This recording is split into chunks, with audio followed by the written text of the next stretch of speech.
बहुत खुशनसीब है वो वालिदैन जिनकी औलाद उनकी खुशी, उनके सुकून और उनके इत्मीनान का सबब बनती है। कि बच्चे आपकी आदतों को और आपकी खसलतों को ऐसे जज्ब करते हैं जिस तरह स्पंज पानी जज्ब करता है। क्या आप वैसे हैं जैसे आप अपनी औलाद को देखना चाहते हैं? और ताल्लुकात, रिलेशनशिप और खुसूसन शोहर और बीवी के ताल्लुकात के मामले में एक बहुत अहम बात हमेशा याद रखिए कि कोई शख्स मुकम्मल नहीं होता और आप किसी को बदल नहीं सकते। तो अपने शोहर को या अपने बीवी को उसकी कमियों और उसके खामियों के साथ कबूल कीजिए और इन इख्तलाफात के साथ खुश रहना सीखिए, तो इंशाअल्लाह कभी आप मायूस नहीं होंगे। बिस्मिल्लाहिर्रहमानिर्रहीम। अस्सलामु अलैकुम वरहमतुल्लाह। पेरेंटिंग यानी बच्चों की तरबियत एक बहुत बड़ा टॉपिक है। आज parenting one of the most researched field in psychology के अंदर सबसे ज़्यादा जो रिसर्च हो रही है आज के दौर के अंदर, वो पेरेंटिंग यानी बच्चों की तरबियत पर हो रही है। तो अगर हम इस पर बात करेंगे तो बहुत हमको वक्त लगेगा, बहुत घंटों हमारे लिए कम पड़ जाएंगे कि बच्चों की तरबियत हम लोग कैसे करें।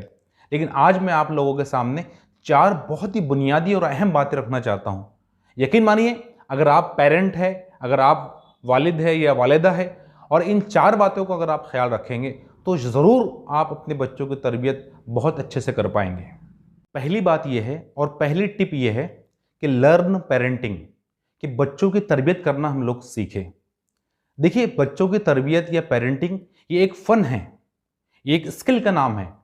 और no one born with parenting skill, और कोई भी आदमी पेरेंटिंग स्किल यानी बच्चों की तरबियत का फ़न लेकर पैदा नहीं होता, बल्कि वो बाद में अपनी मेहनत से और अपनी लगन से वो उस चीज़ को सीखता है। तो अगर हम अपने बच्चों की तरबियत सही अंदाज में करना चाहते हैं तो हमको पेरेंटिंग सीखना पड़ेगा, बच्चों की तरबियत करना सीखना पड़ेगा। देखिए, दुनिया के अंदर जो काम भी हम करते हैं, चाहे वो छोटा से छोटा काम हो या बड़े से बड़ा काम हो, मसलन ये कि किसी आदमी को डॉक्टर बनना है, किसी को इंजीनियर बनना है, किसी को टीचर बनना है, या किसी को एक गाड़ियों को का मैकेनिक बनना है, और कोई भी काम करना है, कारपेंटर बनना है, इलेक्ट्रिशियन बनना है, तो वो डायरेक्टली वो चीज़ वो सीख कर पैदा नहीं होता, बल्कि वो उसका इल्म हासिल करता है, उसका नॉलेज हासिल करता है, उसकी प्रैक्टिस करता है, और फिर तब जाकर वो परफेक्ट बनता है। लेकिन माफ़ कीजिए, बच्चों की तरबियत जिस पे हमारी नस्लों का इन्हिसार है, जिस तरह हमारे बच्चों की तरबियत होगी वो उतना अच्छा अपनी ज़िंदगी के अंदर और आखिरत के अंदर कामयाबी हासिल कर पाएंगे। लेकिन हम लोग उसको नहीं सीखते हैं। यही वजह है कि कितने सारे पढ़े लिखे लोग बच्चों की तरबियत के मामले में बड़ी बड़ी गलतियां कर बैठते हैं। तो बहुत इंपॉर्टेंट ये है कि हम बच्चों की तरबियत करना सीखें। यकीन मानिए, जब आप बच्चों की तरबियत करना सीखेंगे तो आपको बहुत अमेजिंग रिजल्ट्स मिलेंगे। नफ्सियात क्या होती है बच्चों की प्रॉब्लम्स को किस तरह हैंडल किया जाता है, और बहुत सारी चीज़ें हैं इसके अंदर, बहुत ही दिलचस्प और बहुत ही इंटरेस्टिंग चीज़ें हैं। मेरा एक दोस्त बताता है कि उसने सिर्फ एक वीडियो देखी 2 मिनट की बच्चों की तरबियत और पेरेंटिंग के टॉपिक के ऊपर, और जब उसने अपने बच्चों के ऊपर उसको अप्लाई किया तो उसको बहुत ही हैरत अंगेज रिजल्ट्स उसको मिले। तो आप कैसे सीखेंगे पेरेंटिंग? देखिए, अगर आपके लिए पॉसिबल है तो ऐसे वर्कशॉप अगर कहीं होते हैं तो उसको अटेंड करने की कोशिश कीजिए। कोई सेमिनार आपको अगर ऐसे मिल जाता है तो वहाँ पर आप जाइए। और नेट के ऊपर तो भरमार है इस टॉपिक के ऊपर, कई सारी स्पीचेस है, तकारीर है, और वर्कशॉप इवन यूट्यूब के ऊपर अवेलेबल है। बहुत सारी किताबें आप पढ़ सकते हैं बच्चों की तरबियत के ऊपर। उर्दू के अंदर भी किताबें मौजूद है, इंग्लिश के अंदर भी किताबें मौजूद है। एक किताब मैं आप लोगों को सजेस्ट करना चाहूँगा, ये बहुत ही बेहतरीन किताब है, बच्चों की तरबियत के रहनुमा हुसूल। इस किताब को ज़रूर आप जो मुताला करें तो आपको बहुत सारी अच्छी चीज़ें इससे मिलेगी। उसके अलावा नेट के ऊपर आर्टिकल्स मौजूद है और शॉर्ट वीडियोस मौजूद है। तो इस तरह बहुत सारी चीज़ें आप जब देखेंगे और सीखेंगे तो आपको बहुत सारी ट्रिक्स ऐसी मालूम होंगी कि बच्चों की तरबियत के मामले में जब उसको अप्लाई करेंगे तो आपको बहुत ही अमेजिंग और हैरत अंगेज नताइज आपको मिलेंगे। दूसरा अहम पॉइंट ये है कि बच्चों की तरबियत को अपना गोल बनाइए, अपना मकसद बनाइए। वो चंद चीज़ें जो आपकी प्रायोरिटीज़ में होती है, आपकी तरजीहात में होती है, उसमें बच्चों की तरबियत और पेरेंटिंग को भी शामिल कीजिए। देखिए, इसको इतना ईजी मत लीजिए। बहुत खुशनसीब है वो वालिदैन जिनकी औलाद उनकी खुशी, उनके सुकून और उनके इत्मीनान का सबब बनती है। ये कब होता है? जब वो अपने बच्चों की तरबियत को अपने मकासद के अंदर शामिल करते हैं। तो आप तय करें कि आपको बच्चों की अखलाकी तरबियत, उनकी दीनी तरबियत, उनकी तालीम, एजुकेशन, उनकी हेल्थ और फिटनेस को लेकर आपका मकसद क्या है, आपका गोल और आपका टारगेट क्या है, और उसके लिए आपने कौन सी मनसूबाबंदी की है। मतलब उनकी दीनी और अखलाकी तरबियत के लिए आप उनको कहाँ तक ले जाना चाहते हैं और आपके पास उसकी मनसूबाबंदी क्या है। उनकी एजुकेशन का मामला है, आप उनको कौन सी फील्ड में डालना चाहते हैं, उनकी सलाहियतें उनके अंदर कौन सी है, उसके लिए आपने कौन सी मनसूबाबंदी की है। हेल्थ और फिटनेस आज का एक बहुत ही सीरियस टॉपिक है कि बच्चों की हेल्थ और फिटनेस के लिए आपने क्या प्लानिंग की है और आप उसको कैसे अचीव करेंगे। ये तमाम आपको अपने मकासद के अंदर शामिल करना चाहिए, तो आपको बहुत अच्छे उसके नताइज मिलेंगे। न सिर्फ इन मकासद को और इस मनसूबाबंदी को अपने जहन में रखिए, बल्कि उसको अपने डायरी के अंदर उसको कागज़ पर लिखिए। उसके लिए डेडलाइन तय कीजिए कि अपने बच्चों को आप किस मुद्दत में कहाँ तक पहुँचाना चाहते हैं। देखिए, अल्लाह के नबी सल्लल्लाहु अलैहि वसल्लम की एक हदीस का मफ़हूम है कि औलाद के लिए माँ बाप की तरफ से सबसे बेहतरीन तोहफ़ा उनकी सही तालीम और तरबियत है। लेकिन माफ़ कीजिए, हम बच्चों की तालीम का इंतज़ाम तो करते हैं, दीनी तालीम के लिए उनको मकतब व मदारिस भेजते हैं और असरी तालीम के लिए उनको कॉलेज और यूनिवर्सिटी भेजते हैं, लेकिन उनकी तरबियत का नज़्म नहीं करते हैं। देखिए, तरबियत अगर बच्चों की नहीं होगी, और तरबियत तालीम से अलग है। तरबियत में क्या है? तरबियत में है कि उनके अखलाक और किरदार कैसे हों, उनका रवैया कैसे हो, उसके अलावा उनका मिजाज आप कैसा बनाना चाहते हैं और कैसा मिजाज उनका होना चाहिए। मसाइल के अंदर वो किस तरह मसाइल को फेस करें, वो हालात का मुकाबला कैसे करें, वो लोगों से डील कैसे करें, लेन देन उनका कैसा हो, वो उनका कम्युनिकेशन, उनकी बातचीत कैसी हो। इन तमाम चीज़ों के ऊपर तरबियत मुश्तमिल होती है। तो जहाँ आप बच्चों की तालीम का नज़्म करते हैं और कर रहे हैं, उनकी तरबियत के बारे में भी आपको फ़िक्र करनी चाहिए। तीसरी बहुत अहम बात यह है कि बिकम अ रोल मॉडल, कि अपनी औलाद के लिए, अपने बच्चों के लिए आप नमूना बनिए। देखिए कि बच्चों की जो दो आंखें होती है वो हमेशा आपको देख रही होती है। बच्चे जो सुनते हैं उसको दोहराते हैं, और जो देखते हैं उसकी नकल करते हैं। जब आप उनको सिखा रहे हैं तब भी वो सीखते हैं, और जब आप उनको नहीं सिखा रहे हैं तब वो आपको देखकर जो सीखते हैं। बहुत ही अहम बात किसी ने कही है कि बच्चे आपकी आदतों को और आपकी खसलतों को ऐसे जज्ब करते हैं जिस तरह स्पंज पानी जज्ब करता है।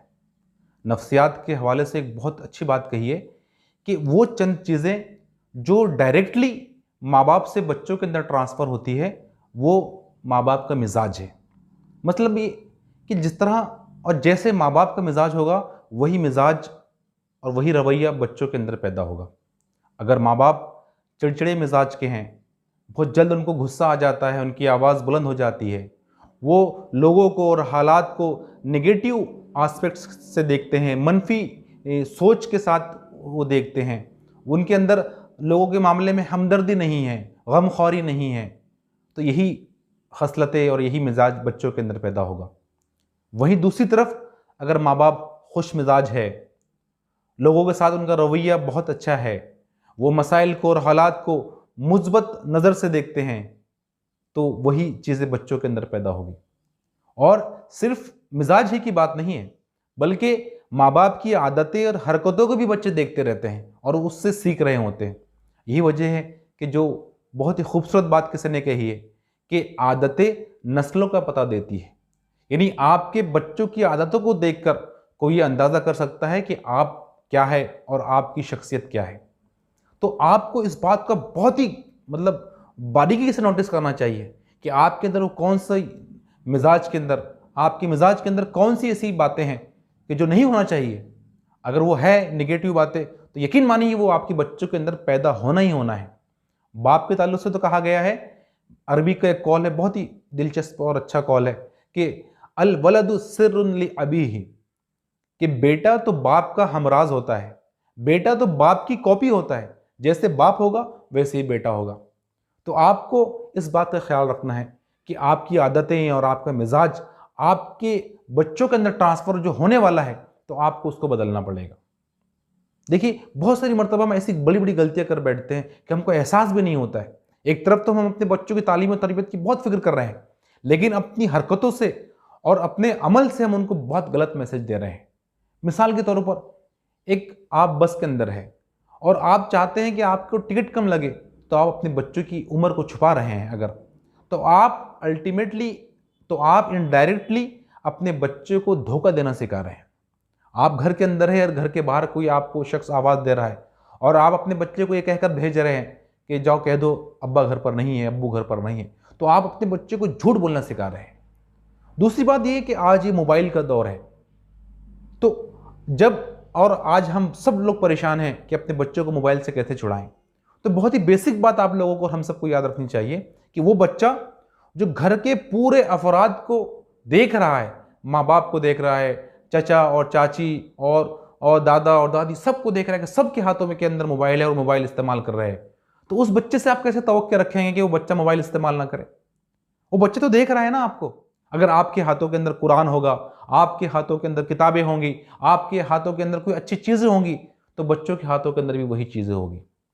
तो अल्टीमेटली बच्चे आपको देखकर सीख रहे होते हैं। और अगर आप अपने बच्चों की तरबियत के ताल्लुक से बहुत फिक्रमंद है, तो एक बात हमेशा याद रखिए, ये बार बार अपने आप से पूछते रहा कीजिए कि क्या आप वैसे हैं जैसे आप अपनी औलाद को देखना चाहते हैं?